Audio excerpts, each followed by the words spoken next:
welcome. I've been wanting to put together long form content for my channel for a very long time. I just forget. I always wind up recording in a vertical format for shorts and reels and whatever they're called now. And I always forget to also record horizontally for a longer video. So I'm going to just apologize right off the bat that this video is pieced together utilizing my vertical videos and I will try to get better about that in the future. I do my best to sort of zoom in and get rid of the black bars on the side of the videos, but it's not possible for everything. So it's just something that I'm going to have to live with. So hopefully it's not too troublesome. Anyway, I wanted to put together all of my clips and whatnot for my cosplay Merida, the Ultimate Princess edition from last year.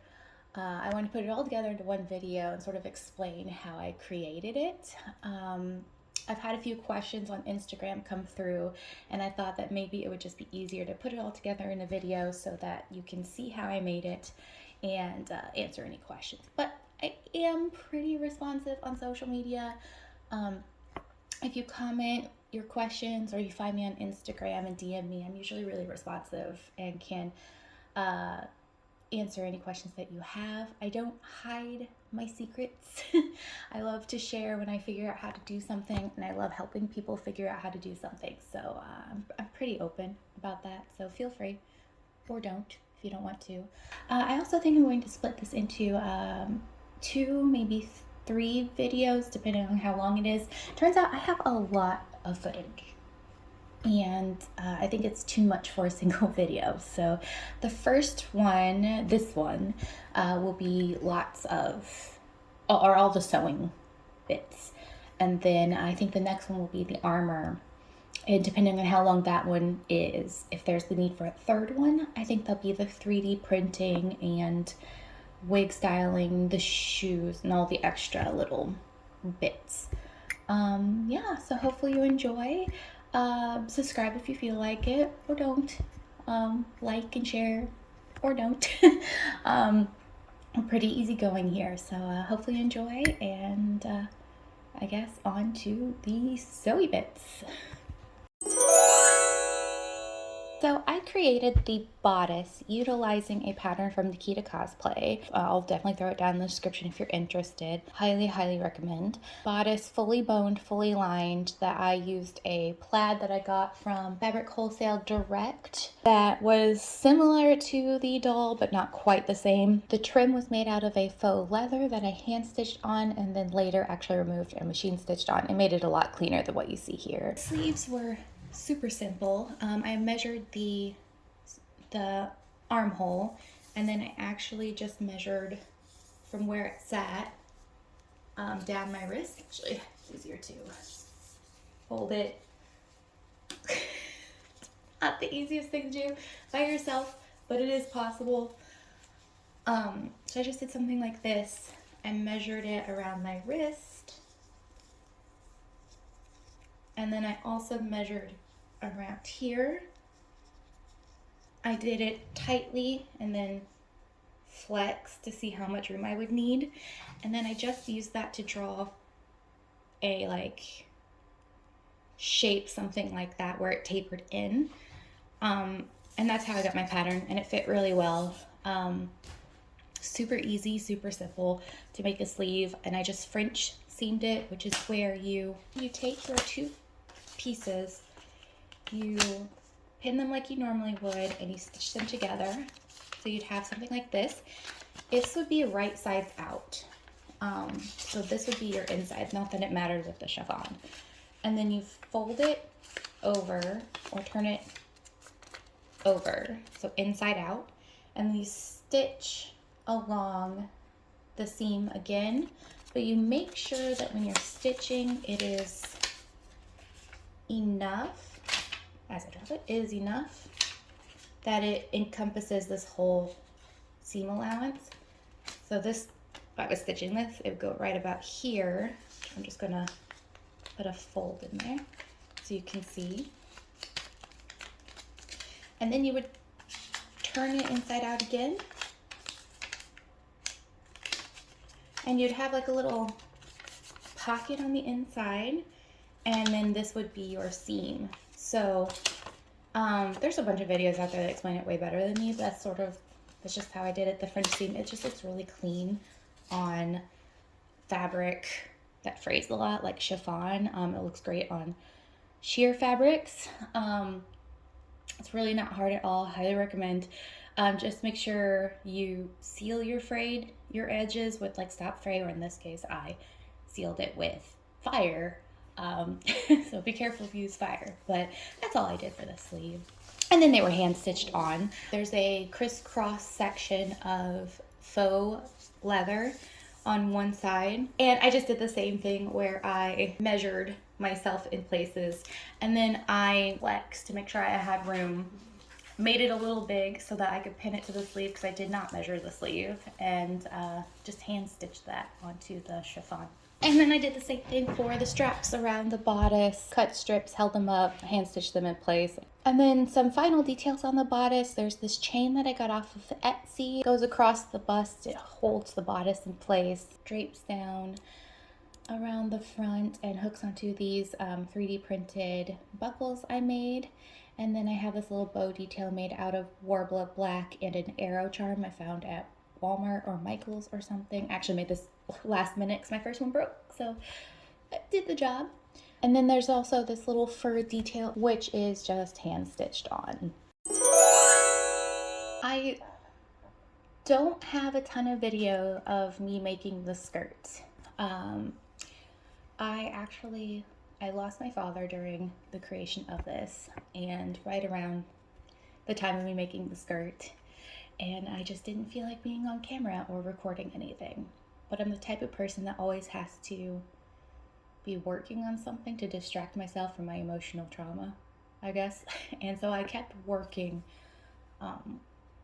after I could pick myself back up again. And but I didn't record. But I found my motivation again because I decided that this cosplay was going to be dedicated to him. He didn't really understand why I do this. He didn't get it at all. And this one I was so excited to show him because it's the cleanest thing that I've ever made. And it won Best in Show. Granted, that was after the fact, but I was really hoping it would place, and then I could bring him a trophy and show him pictures, and maybe he would get it. Either way, he would have been proud, but I was really excited to show this one to him, and I never actually got the chance, and he never even saw progress photos, which is unfortunate. I wish I would have showed him, but that explains why there isn't a lot of video here, so I will try to explain what I did the best that I can. I just used, for the skirt base, not the fold in the front, just the skirt base, I just utilized a full floor-length circle skirt pattern. I created it using the Mood Fabrics calculator, and this is actually the pattern I used for my aerial skirt. Made one full pattern piece out of this massive piece of cotton that I had, and then I cut it in half, so it's half of a full circle skirt.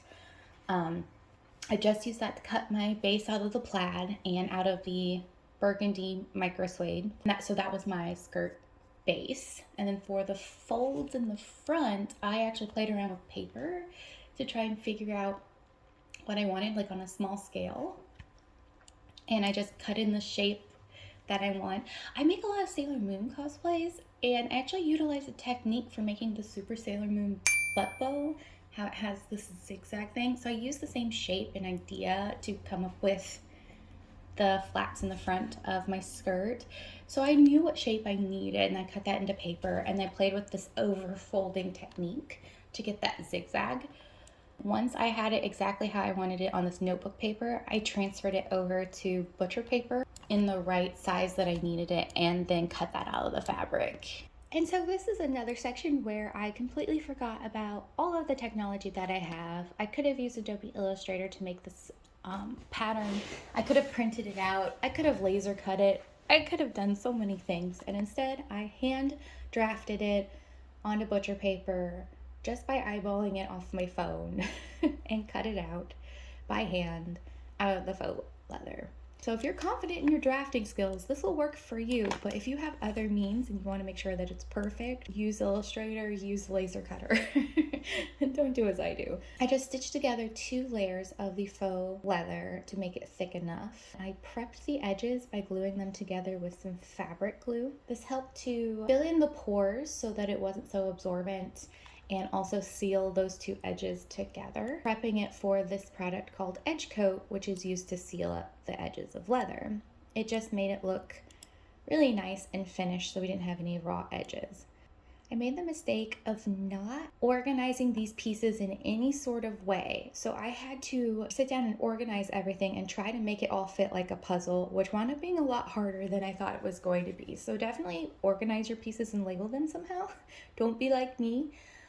It worked out in the end, but it took a lot longer than it should have.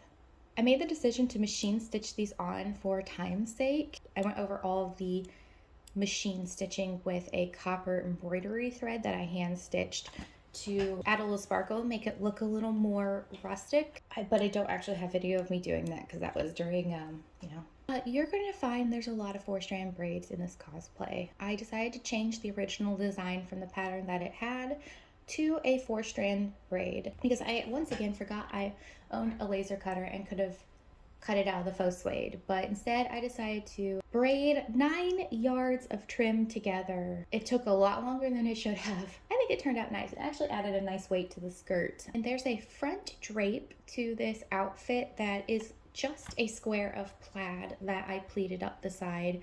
Super easy to make. It goes under the waistband. And then there are these chain details. It's just some chain I got from Etsy that I cut and attached to an O-ring, which is stitched to the waistband itself. And maybe you can see a little bit of that copper hand stitching on the edges. And then of course this brush trim, which turned out to be a glorified broom at the con that I wore it to. The pants. So I'm actually really fortunate that I got to finish making these pants. I don't have much video about it because I was in con crunch mode, but Fabric Wholesale Direct completely ran out of fabric. I don't know if I bought up their last stock or what. They didn't have any more of this plaid left, so I was left with the dilemma of, do I just make brown pants? Do I wear leggings? What do I do? But fortunately, a couple weeks before whole mat, they got 2 yards of this fabric in. I bought both yards. And I used a Vogue pattern to make these pants. It's a Vogue pattern for like stretch leggings or something. Not super great to convert to just a non-stretch pant, but I made a mock-up out of cotton, and then when I had that fitting right, I cut it out, the plaid, so that I only had to cut once because I needed this plaid to also make that little swag drape thing in the front. I did make a mistake and I had to cut one leg a second time because lining up those pattern lines across both legs looks easy, but for me it was not. I had like this much plaid left when it was all said and done, but it worked out. So that's where I'm going to stop this video. I think this has turned into quite a long video, and I think this is a good length, so we're going to stop here. I'm going to go ahead and move the armor section onto the next side, and we'll see if that needs to be a third video for all the details. But I hope you found this interesting. Again, subscribe, like, whatever if you feel like it. I'm glad you're here to see this, and I hope you enjoyed my video. I have more details in the armor than I do, I think, for the sewing parts. I will get better at recording everything, but for now, this is what I have. I enjoyed making it. Merida is my favorite cosplay, and I hope that you enjoyed watching me make it. Until next time.